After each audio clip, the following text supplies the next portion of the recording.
नमस्कार दोस्तों, मैं सतीश सुमन आपके अपने YouTube चैनल श्रेष्ठ भारत में आपका स्वागत करता हूं। तो दोस्तों, आप सब कैसे हैं? आशा करता हूं आप सभी अच्छे होंगे। दोस्तों, आज पढ़ेंगे हम आईपीसी यानी कि भारतीय दंड संहिता।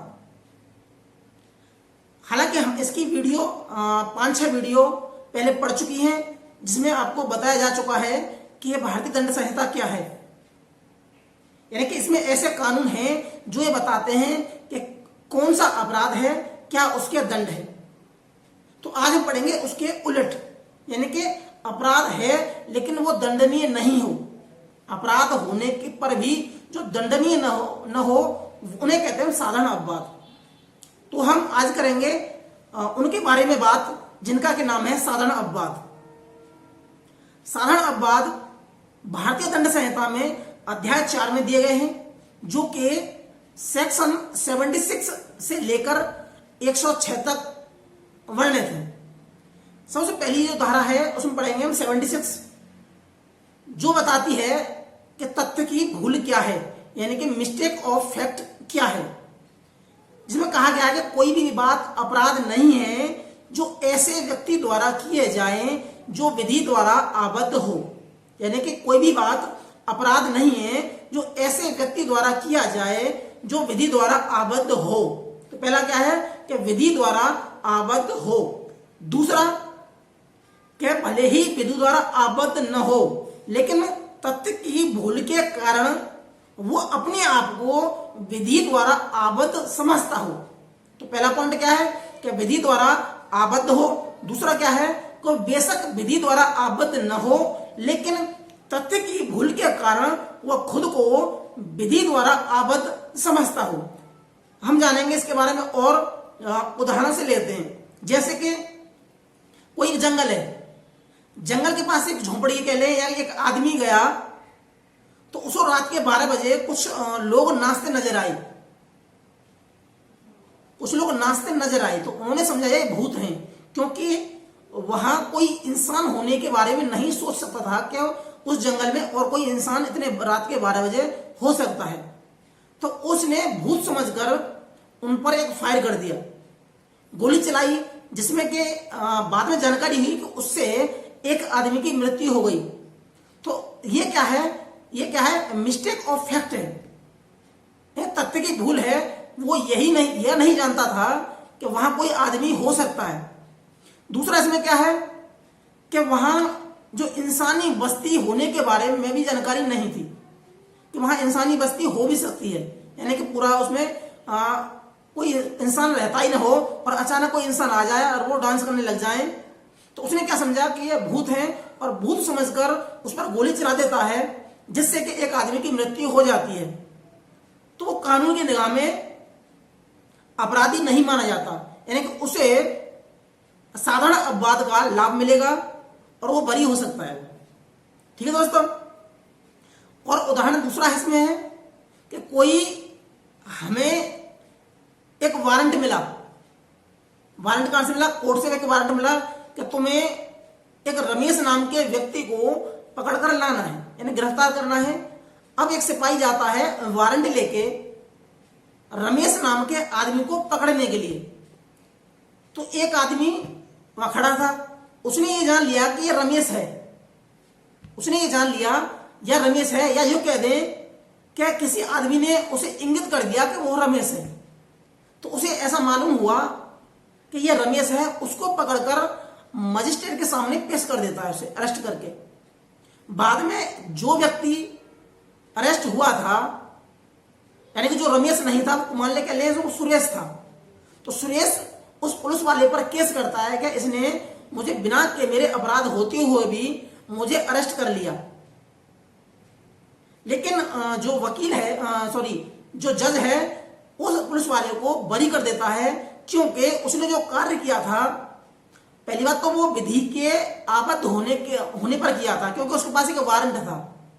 वारंट होने के बाद वो उसमें तथ्य की भूल होती है, यानी कि जो सुरेश नाम का व्यक्ति है, लेकिन या तो ये कह दें कि किसी दूसरे ने कहा कि ये भाई रमेश है, तो उसे पकड़कर ले जाता है वो। यहां उसकी कोई गलती नहीं मानी जाती और उस सिपाही को बरी कर दिया जाता है, इसे कहते हैं हम फैक्ट ऑफ लॉ या विधि द्वारा आबद्ध हो। ठीक है। और एक उदाहरण कहते हैं कि एक अपने अधिकारी के आदेश से एक पुलिस अधिकारी या एक सैनिक भीड़ पर गोली चलाता है जिसमें एक आदमी मर जाता है।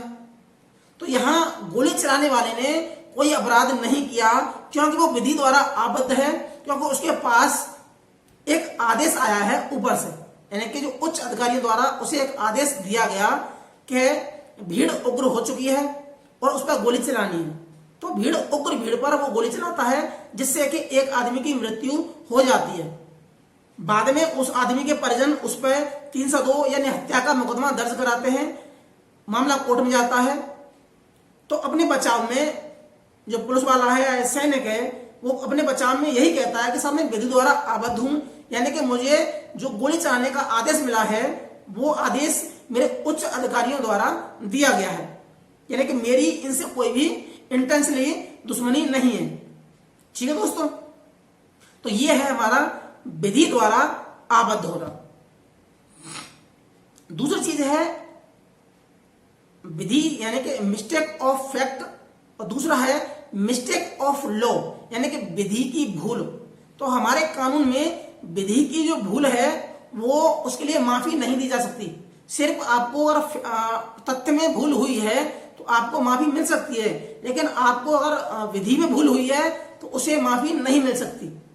अगर आप इससे न समझे हो तो एक उदाहरण ये है इसका कि मैंने किसी का हत्या कर दी, यानी कि कहते हैं सुरेश ने महेश की हत्या कर दी और वो कोर्ट में कहता है साहब मुझे पता ही नहीं कि ये ऐसे करने से ये कानून की निगाह में अपराध है या नहीं। तो कौन मान लेगा भाई भाई तुझे न पता होगा।